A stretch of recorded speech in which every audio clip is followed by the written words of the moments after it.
Assalamualaikum warahmatullahi wabarakatuh.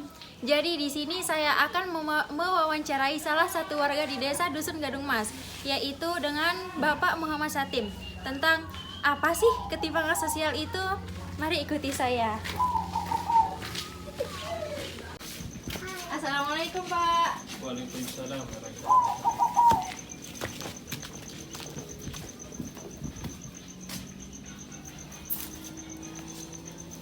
Gimana Pak? Sehat?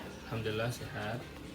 Jadi maksud dan tujuan saya datang ke sini mau menanyakan atau mewawancarai Bapak tentang apa sih ketimpangan sosial menurut Bapak yang Bapak rasakan saat ini di masyarakat Gadung Mas?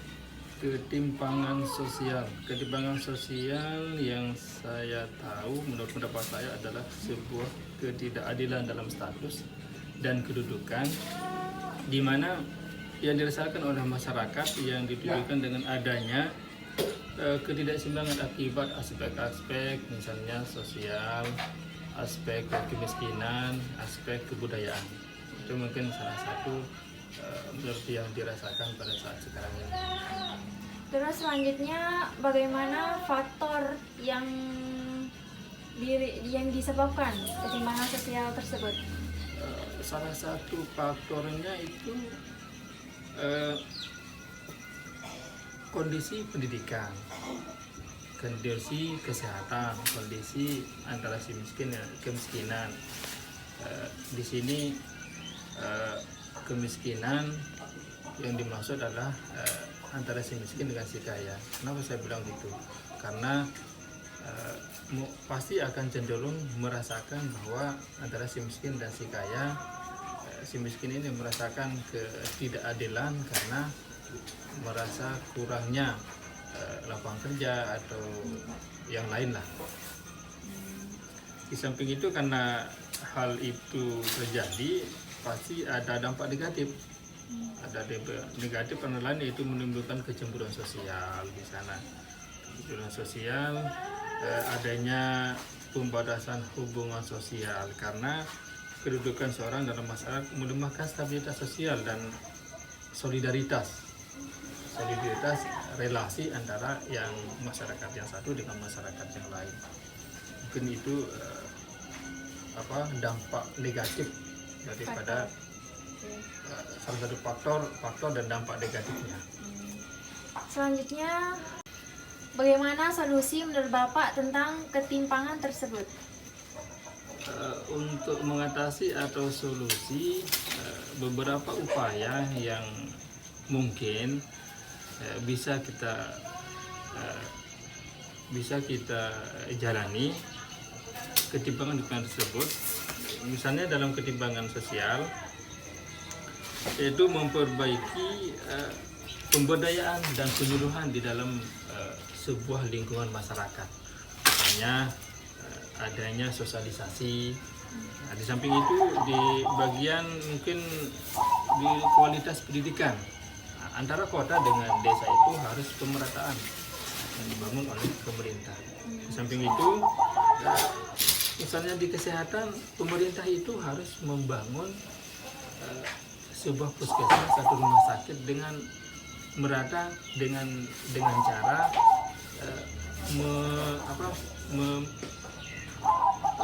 menambah jumlah tenaga medis. Maka insya Allah masyarakat akan merasakan pelayanan yang memadai antara kota dengan di desa. Mungkin itu saja menurut pendapat saya. Terima kasih. Baik, terima kasih Bapak karena telah ada waktu untuk bisa diwawancarai.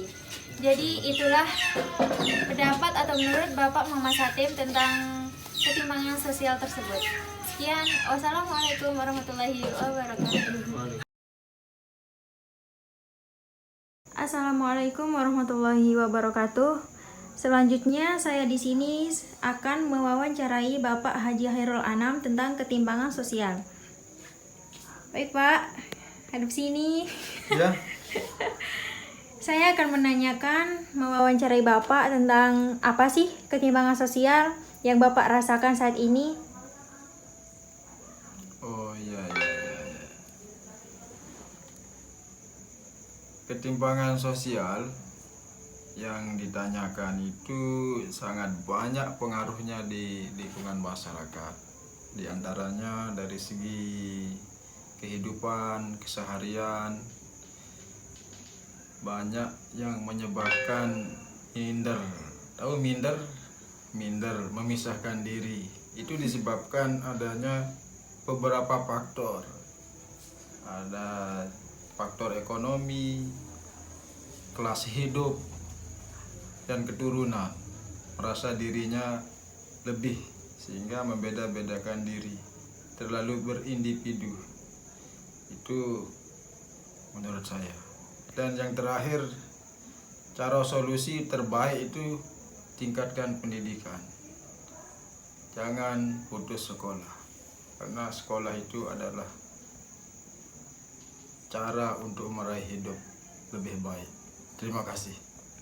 Nah, baik, jadi itu tadi pendapat dari Bapak Haji Hairul Anam tentang ketimpangan sosial menurutnya sendiri.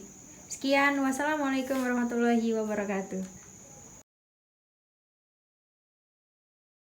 Assalamualaikum warahmatullahi wabarakatuh. Jadi di sini saya akan mewawancarai kakak saya yang terakhir, yaitu dengan Kak Mega. Hadap sini dong. Halo. Nah, jadi saya akan menanyakan tentang ketimpangan sosial. Menurut Kak Mega, apa sih ketimpangan sosial itu? Ketimpangan sosial itu menurut saya adalah ketidakseimbangan yang berada di tengah-tengah masyarakat. Contohnya, ada yang kaya dan ada yang miskin. Nah, penyebab itu semua kan kalau ada yang kaya, ada yang miskin, jadinya ada perbedaan penghasilan, ada yang kelas atas, kelas menengah, dan kelas bawah. Ya, itu saja, Dek. Terus selanjutnya, apa faktor ketimpangan sosial dalam masyarakat tersebut? Faktor itu menurut saya itu dibagi menjadi dua ya. Ada yang eksternal dan ada yang internal. Yang eksternal itu yang yang faktornya berasal dari sumber daya alam lah, persediaan sumber daya alam, kekuatan fisik begitu. Kalau internal itu yang berasal dari dalam diri kita sendiri, misalkan malas kita bekerja, malas kita ngapa-ngapain. Ya, itu saja menurut saya. Terus yang terakhir, apa solusi dari Kak Mega tentang ketimpangan sosial? Solusi dari saya yaitu lebih ke saling toleransi pertama kan, tingkatkan pendidikan, lebih saling menghargai lah, dan lebih semangat lagi untuk bekerja supaya tidak ada yang itu sudah. Baik, itu saja dari kakak Terima saya. kasih, Sekian, bye-bye. wassalamualaikum warahmatullahi wabarakatuh.